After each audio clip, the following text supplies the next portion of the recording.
Wamenai saa tano ikiwa kama imekauka. Kabisa.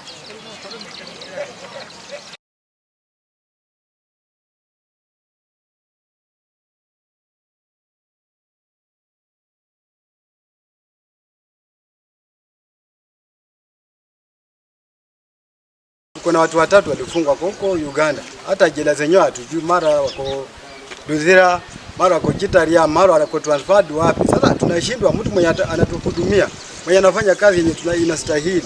Tena ndio tunasikia anataka kwenda.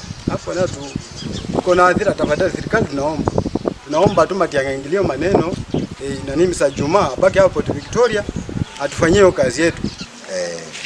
Mimi upande wangu na boat owner wote tuko na kilio upande wa transfer ambayo imekuja kwa ghafla, kwa sababu Juma alikuwa anatusaidia sana kwa uharaka wake. Akipigiwa simu ya kwamba kuna jambo linatendeka ndani ya maji, Juma huwa anaharakisha sana kufika mahali pale na kutatua hiyo shida iko namna gani.